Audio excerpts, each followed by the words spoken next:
Selamat datang kembali di podcast Pion Putih. Hari ini kita akan melakukan sesuatu hal yang berbeda. Hari ini saya go solo untuk sementara karena ini akan menjadi satu episode tambahan yang mungkin tidak terlalu panjang.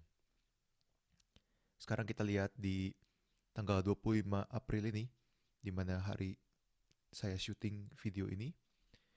Uh, Sudah 2 bulan berarti ya, perang di Ukraina dan Rusia berlanjut. Dan mungkin untuk kita yang di Indonesia atau untuk kami juga yang berada di Jerman, dampak-dampak dari perang ini tidak seberat itu kan. Kita mungkin kena harga-harga minyak yang naik atau kita kena harga bensin yang naik. Cuman mungkin untuk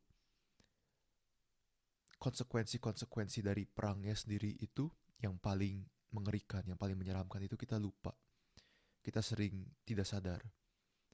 Dan saya mau mencoba melakukan sesuatu hal yang baru. Saya mau membaca suatu puisi dari Wilfred Owen. Judulnya Dulce et Decorum Est. Ini suatu puisi perang yang ditulis di sekitar zaman Perang Dunia 1 atau 2. Dan semoga ini menjadi suatu peringatan bagi kita semua bahwa perang ini adalah perang yang serius. Perang ini adalah perang yang benar-benar terjadi. Dan konsekuensi-konsekuensinya pun menjadi konsekuensi-konsekuensi yang serius dan berat bagi para korban. Coba saya akan coba membaca puisi ini sekarang. Dulce et Decorum Est by Wilfred Owen.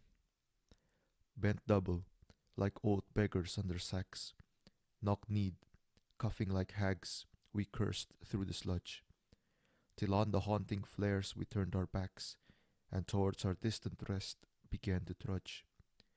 Men marched asleep, many had lost their boots, but limped on, bloodshot, all went lame, all blind. Drunk with fatigue, deaf even to the hoots of gas shells dropping softly behind. Gas! Gas! Quick, boys! An ecstasy of fumbling, fitting the clumsy helmets just in time. But someone still was yelling out and stumbling, and floundering like a man in fire or lime. Dim through the misty panes and thick green light, as under a green sea I saw him drowning. In all my dreams before my helpless sight, he plunges at me, guttering, choking, drowning. If in some smothering dreams you too could pace behind the wagon that we flung him in, and watch the white eyes writhing in his hanging face like a devil's sick of sin. If you could hear at every jolt the blood come gargling from the froth-corrupted lungs, obscene as cancer, bitter as the cut of vile, incurable sores on innocent tongues, my friend, you would not tell with such high zest to children ardent for some desperate glory the old lie, dulce et decorum est, pro patria mori.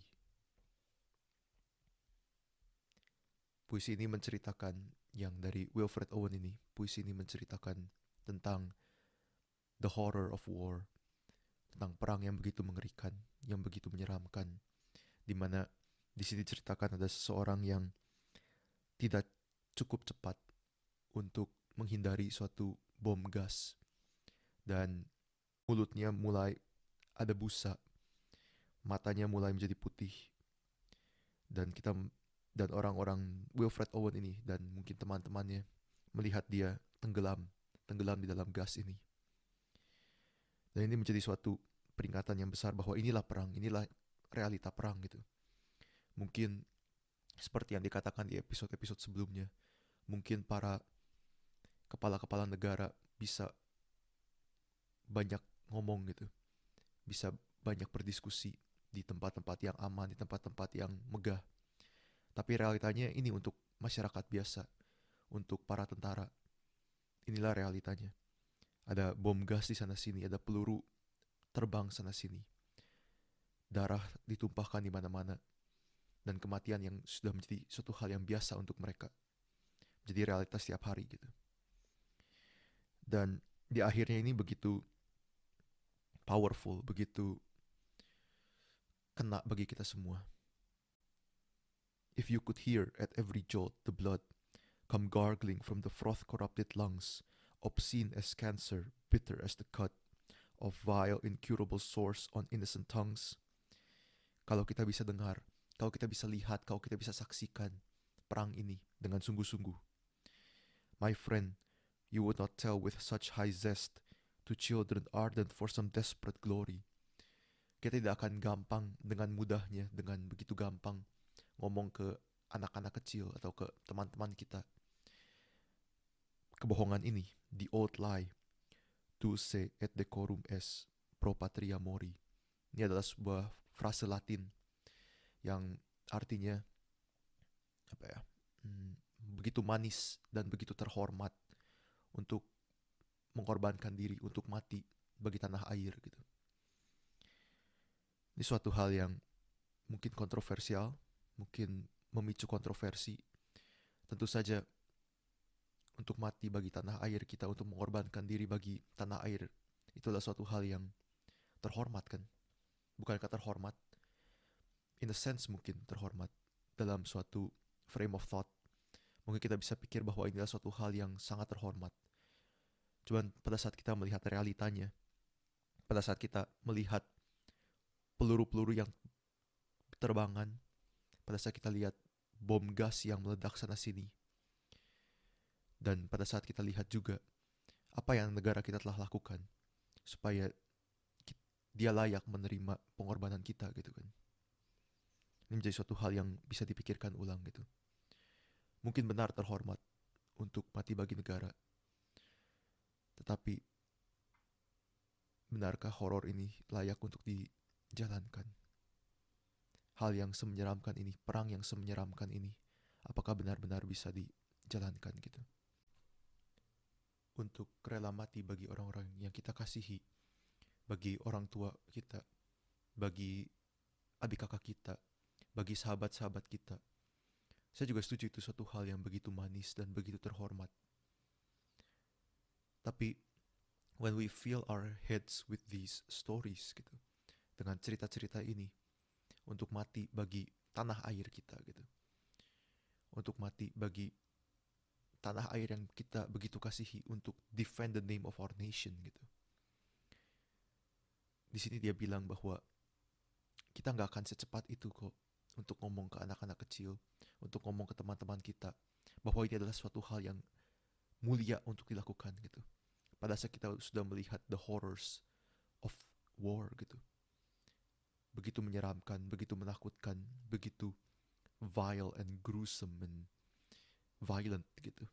Dan mungkin benar juga in a sense bahwa kita harus pertanyakan sekali lagi,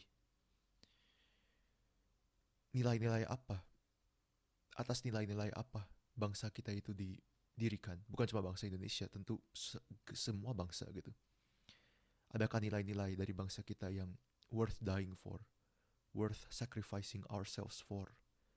Adakah prinsip-prinsip yang negara kita begitu tegakkan, begitu pegang dengan erat, begitu tidak mau lepaskan, sehingga pada saat kebebasan negara itu diancam, integritas negara itu diancam, kita sebagai anak muda atau kita sebagai warga negara tersebut, negara apapun itu, kita akan rela, kita akan semangat, kita akan melihat begitu seramnya, begitu violentnya, begitu mengerikannya perang, dan kita akan bilang, yeah, it's worth fighting for, the road is worth walking on gitu, the path is worth trudging on. Dan jikalau begitu seram, begitu menakutkan, tidak apa-apa. Negara saya, negaraku, berdiri dan didirikan atas suatu prinsip yang begitu mulia, yang begitu baik, yang mengutamakan keadilan, mengutamakan kesejahteraan, mengutamakan kebebasan dari orang-orangnya, dari masyarakatnya. And it's worth fighting for. It's worth dying for. Ditambah lagi dari itu, ada orang-orang yang aku kasihi, yang saya kasihi, di negara ini. Ada orang tua, ada sahabat-sahabat, ada keluarga. Dan pada saat semua itu menjadi satu, ada feeling yang begitu kuat dengan sungguh suatu yang begitu ketat, begitu kuat perasaan di dalam diri kita yang berkata, ya, Duce et decorum est pro patria mori. Dan mungkin satu pertanyaan terakhir sebelum kita menutup. Bagaimana kalau negara di mana kita tinggal ini, negara di mana yang kita cintai, yang kita kasihi, tanah air ini, dimanapun itu, bagaimana kalau prinsip-prinsipnya, dasar-dasarnya sudah ada, sudah baik, sudah worth fighting for, worth dying for, tapi secara eksekusi mungkin belum sampai sana. Realitanya belum semegah, semulia, sebaik itu. Bagaimana kalau ketidakadilan masih berjaya? Bagaimana kalau masih banyak korupsi, masih banyak inequality, masih banyak extortion, masih banyak bribery, masih begitu banyak hal yang menggerogoti, yang membuat dia busuk, yang membuat negara ini busuk, dimanapun itu. Apa yang jadi jawabannya? Ya, bagi saya, selama kita masih hidup, selama kita masih ditempatkan oleh Tuhan di negara di mana kita sedang tinggali gitu, pasti kita ada peran. Seberapa kecil, seberapa besar, pasti kita ada peran. Apalagi kita yang masih muda, begitu banyak potensi secara akal, secara pikiran, secara tenaga, secara waktu, masih begitu banyak potensi. Dan masih begitu banyak dan berat tanggung jawab kita untuk negara kita, untuk masyarakat kita, untuk keluarga kita. Jadi mungkin bagi saya jawaban dari pertanyaan itu adalah, ya, make that a reality. Make that country a reality gitu. Negara yang dasar-dasarnya sudah kuat, yang sudah ada prinsip-prinsip worth dying for and worth fighting for itu. Marilah kita make that country a reality gitu. Make those principles a reality. Mungkin kita tidak bisa mendapatkan jawabannya langsung, masih bisa begitu banyak yang kita pikirkan ulang kan. Tetapi untuk sementara, biarlah ini menjadi suatu peringatan bagi kita semua untuk tetap mengingat dan mendoakan untuk para korban dari perang Ukraina dan Rusia ini. Begitu banyak yang sudah menjadi refugees, begitu banyak yang harus lari dari rumah mereka, pergi ke negara lain. Berlin Hauptbahnhof sekarang sudah penuh dengan refugees. Saya sendiri pun sudah secara pribadi dengan teman-teman datang ke sana untuk memberi donasi. Dan begitu banyak orang di situ begitu berterima kasih pada saat kami memberi donasi yang mungkin kelihatannya juga tidak sebegitu banyaknya gitu loh. Dan begitu banyak orang sudah kehilangan orang yang mereka kasihi. The horrors of the war will not fade in the lives of the victims gitu. Jadi it bodes us well untuk mengingat mereka dalam doa-doa kita juga gitu. Untuk penutup mungkin saya akan coba bacakan sekali lagi dan kita semua bisa ikut merenung. Dan mungkin setelah mendengar episode ini, kita sendiri-sendiri secara pribadi bisa mendoakan untuk mereka. Dulce et decorum est by Wilfred Owen. Bent double, like old beggars under sacks, knock-kneed, coughing like hags, we cursed through the sludge. Till on the haunting flares we turned our backs, and towards our distant rest began to trudge. Men marched asleep, many had lost their boots, but limped on, bloodshot, all went lame, all blind. Drunk with fatigue, deaf even to the hoots of gas shells dropping softly behind. Gas! Gas! Quick, boys! An ecstasy of fumbling, fitting the clumsy helmets just in time. But someone still was yelling out and stumbling, and floundering like a man in fire or lime. dim through the misty panes and thick green light, as under a green sea I saw him drowning. In all my dreams before my helpless sight, he plunges at me, guttering, choking, drowning.